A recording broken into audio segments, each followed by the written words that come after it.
Hi guys, today we're going to talk about rolls and the density of the rolls, or the number of bounces per hand. If you've been following the channel for a while, you probably remember that I had a series of videos about this 2 or 3 years ago, and I will link to a playlist of those videos up here somewhere.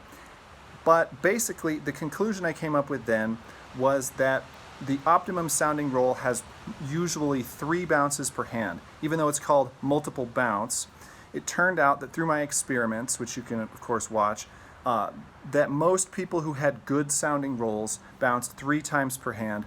Sometimes 4 could sound okay. Anyone trying to do more or less than that, it didn't work out as well.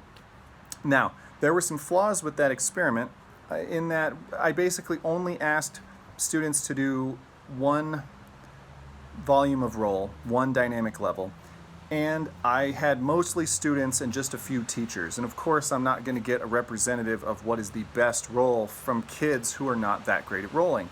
So I was talking to one of my colleagues recently about roll density and number of bounces per hand, and it turns out that, I thought I need to revisit this concept. So I asked a Facebook group of percussion teachers specifically to video themselves doing rolls and count out the number of bounces per hand. Lo and behold, most people agreed with me, of course, that 3 was the number they were doing, or the number they had been coached to do by their teacher, and so that's a reasonable conclusion that 3 sounds good. However, some people did say that they did 4 bounces when they played softer, which is something that I didn't consider before. The fact that dynamics have something to do with this. Well, in retrospect, yeah, that makes a lot of sense. Dynamics do have something to do with this. So in the course of talking to a few people, I heard that George Stone, back in the 40s or whenever he was teaching, said, yeah, you should probably do 4 or more bounces, especially when it gets softer. And I also saw a chart that someone linked me to from Alan Abel, who said that you should do up to 6 bounces at the softest end, which I think is a little bit excessive. But if Alan said it, he's probably right. I'm not going to argue with him. He's right for at least some of the time for some one. But I thought, I better experimentally check this out with Slo-Mo footage like the last set of videos that I did, so that I can see what's happening. So I did it just for me, knowing of course that I've been playing roughly 3 bounces per hand for about, probably almost 25 years now, which means I'm probably not the best example of this. But I thought, what would it be like if I just played my roll and then, according to the exact chart, the Alan Abel version of that roll, side by side, slow-moed it, looked at what the hands were doing, and then of course decide if they sound roughly equivalent, if his sounds better, if mine sounds better. And of course that's biased because it's my rolls and I can't, unfortunately have Alan play me his rolls. So, it is what it is. But I'll at least explain to you what his chart says, and we'll go from there. Okay, so according to Alan Abel, this chart is very detailed. It gives the dynamic level from 3 Ps to 3 Fs all the way through, the BPM at which you should be moving your hands as if it's 16th notes, the number of bounces you should be getting per hand, and the height off the drum you should be getting. So I think height off the drum is pretty obvious. It gets bigger as you get louder. And the BPM of it goes from 108 at the very quietest end to 160 at the loudest end. So he's saying you speed up gradually and pretty consistently as you go from very quiet to very loud. Faster hands loud, slower hands quiet. I don't always do that personally. That's not something I've always subscribed to, but we're going to try it. And then for density, the quietest end, 3 Ps, he's saying 6 bounces, 2 Ps, 6 bounces, 1 P, 5 or 6. Then he goes up to MP, MF is a 5 bounce range, F and FF is a 4 or 3 bounce range, and then 3 Fs is the only time he specifically says you could do 3 bounces.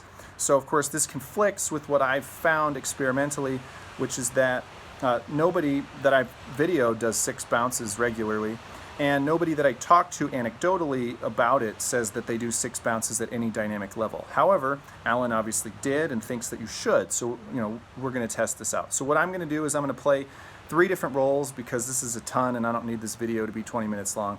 I'm going to play the quietest, 3 Ps. I'm going to play the mediumest, MP. I'm going to play almost the loudest, FF. I'm going to do basically his 3 Ps, 108 BPM, 6 bounces, or I'm going to try to get 6 bounces. Then I'm going to do my 3P roll, which still going to try to do the same stick height, but I would typically play faster and with less bounces. Compare that. Then I'm going to do my MP versus his MP. So his is going to be, to recap again, 120 BPM on the hands, 5 bounce density, and I'm going to do probably something similar, but I'm guessing maybe only 3 or 4 bounce density. And then I'm going to do the FF roll, which we definitely know is going to be 3 for me. It's 4 or 3 for him, so that's pretty similar. And the only difference is I'm going to do exactly his 150 BPM on the hands, and for my roll, I'm going to do whatever I would do, whatever feels right to me, which may not be 150.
Okay, so in conclusion, I think that my rolls typically sound better. However, that's because I've been practicing in that way, like I said, for 24 years or something like that.